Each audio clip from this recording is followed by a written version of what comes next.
overcrowded. Really stressful. I'd say it's active. It's alright. I guess it's alright. Lots of people always out and about. Moving into college brings a range of emotions, excitement and curiosity, but also loneliness and anxiety. At Cal Poly, all first-year students are required to live on campus in dorms. For some, this is a great experience, while for others, it may be less enjoyable. Regardless, a universal feeling is uncertainty. The only thing you can rely on when it comes to living on campus is the place you live. My name is Maya. I'm a first-year industrial engineer, and I live in North Mountain in a triple. I'm Otis. I'm a first-year statistics major, and I'm living in a Red Bricks double. My name is Oscar. My major is civil engineering. I live in one of the Yaki Tutu dorms in the Pumu. I live on the first floor. My name is Kendall Alexander. I'm a first year at Cal Poly, and I'm a business major, and I live in a Yosemite double. Cal Poly offers the following residence halls: Sierra Madre and Yosemite, Yaki Tutu, Red Bricks, and North Mountain halls. Although these are all homes for first years, each is very different.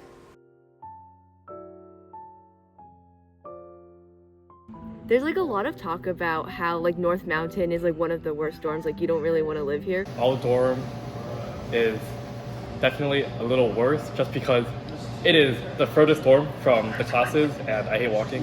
I think probably the worst thing about my housing situation is laundry. We often go down to do laundry and it's full within every tower in Yosemite, and I have to wait, and people take stuff out, throw your clean clothes on the floor or on other dirty washers and tables. So I think that's probably the worst part of housing. We have the things that we need. I think that it tends to be like not very clean, but I don't think that's the fault of anyone but the people living there. But I know there's a couple advantages, and that includes like the rooms are really, really big. I think we actually have the biggest rooms out of all the dorms at Cal Poly, so there's a lot of space. Shared bathroom spaces tend to get pretty dirty, and it's hard to ask for something to be fixed through the bathrooms. Our dorm has a high standard of living just because we have multiple study spaces and we have a kitchen along with clean bathrooms. We also have a large kitchen, so if you feel like cooking, you can cook. I think it gives you everything that you need to succeed. Because there's like less people in each building, like overall, it's a lot more quiet, and there's like a lot more peace, like when you're trying to study or just focus on something.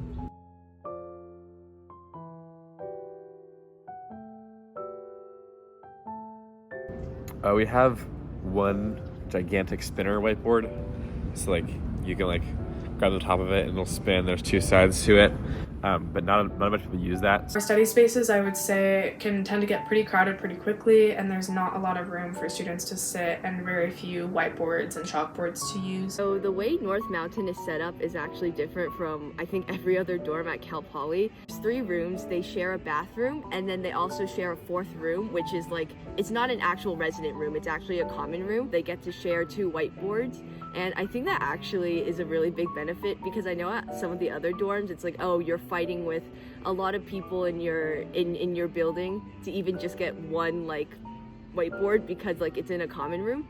Definitely have very limited whiteboards. There's only 1 per study space, and considering there's only 10 towers, there's just about 1 per every, give or take, 100 students or so. So it's pretty limited. In terms of like TVs, we have 1 TV in our like common room and then 1 TV in our rec room. We don't have TVs provided by Cal Poly, but I know a lot of my friends will just like bring projectors, and it's like the same thing as a TV. There's pretty much 1 TV for all however many couple thousand of us. I think that's pretty poor comparatively to a lot of the other dorms, like the Yaki Tutu dorms have several. The Yaki Tutu dorms definitely have a lot of TVs and whiteboards, so if you feel like using them, they're easy to access, a lot of them. But I'd say generally, like, I'm not expecting to live in a dorm and have 5 TV rooms so I can go watch my movie whenever I want. I have not used our community kitchen. There's only 1 kitchen for all of Yosemite, and it's basically the equivalent size of a broom closet. It definitely is well worn and has just not been useful. We usually just use the microwaves on the floor. There's definitely better options for kitchens on campus. We've even gone over to other people's dorms to use their kitchens instead of ours. So, one of the big downsides of North Mountain is that we actually don't have a communal kitchen. As they gave every North Mountain resident like a key card to Santa Lucia, which is the red brick like right over there, and we can walk in and use their communal kitchen whenever we like. But I know both like me and also a lot of other people here, we actually don't go in and like use that kitchen at all. Most of us just like, if we have dishes to wash, we just like wash it at our bathroom sinks. If there's like food to cook, it's mostly just like, hopefully you can make it with boiled water from the fountain. I used to use it for washing my dishes. Like I make oatmeal every morning instead of I gotta wash my bowl because I put all the sugar in the oatmeal so it tastes good. I'll hang out in the kitchen with people who are cooking, and it's not unusual for people to be cooking, but I personally don't.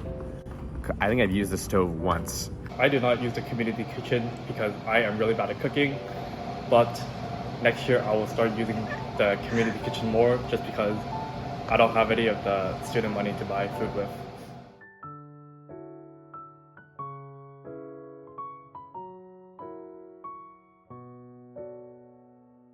Cal Poly housing fees vary based on the number of people per room and whether you are in Yakitutu or not.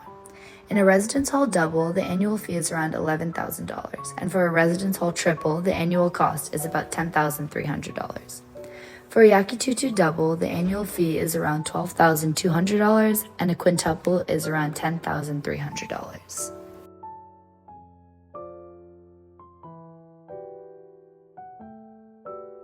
For my housing next year in comparison, right now I'm in a double room and I have a shared bathroom with about 12 other girls, and I pay around $1,200 per month for housing.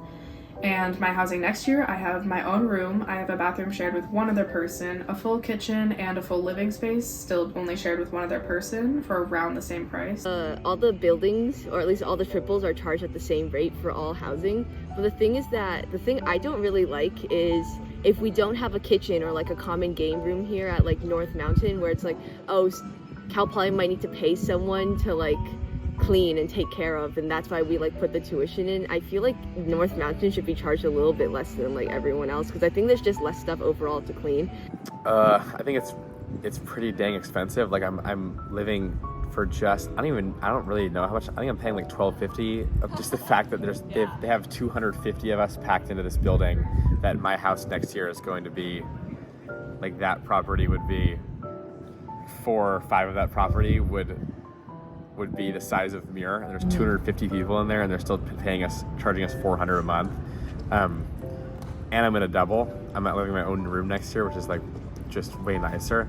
And at the same time, I think I don't quite understand how much it costs for Cal Poly to have us. Like, I think it's really fair just because you get a lot of stuff for $1,200. You get laundry, a kitchen, bathroom, water, so it's not like you have to pay for electricity and gas and water bills, so I would say it's pretty fair. Housing damages are an element of dorm living that can be unfortunate for some. According to the Cal Poly housing website, damage to any university housing facility, university, or individually owned property is prohibited and will result in charges to individuals or community, and can even result in criminal charges. Any vandalism that a student commits and does not admit to committing leads to all students living on the floor or even the entire building to split these community damage charges. So I'm in Muir of all the red bricks, and I think the way that it goes, like the order is that Muir and Tenaya get damaged the most, and then Trinity, and then Santa Lucia, and over St. Patrick's Day weekend, people. I mean, I'm sure that there are videos out and everything. Fumes of dust, and like the tiles are just smashed out. I took a video myself of people just chanting to go, hey, and then they hit the tile again. So that was a bummer, just because I knew that I was going to be paying for it, because the way that the damages are split. So it definitely adds up. They haven't posted those charges yet, but I think the largest charge I've gotten is either $80 or $120. I have been fined twice for community damages. We got fined once because someone on our floor broke a light. This was nowhere in any way anyone's fault other than one singular person, and because of how close-knit the floors are, we all know who exactly it was, and we had to pay the fine anyway because of the way campus housing requests it. We also got charged a second time because of some recent vandalism.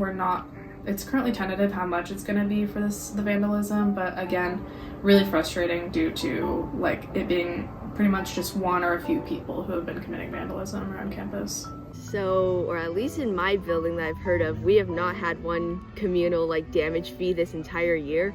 I think part of it is how this building is set up, where it's more like private, and there isn't really one big like room or hall for people to gather. So there's like just less stuff to damage, and also no ceiling tiles because our ceilings are made of concrete.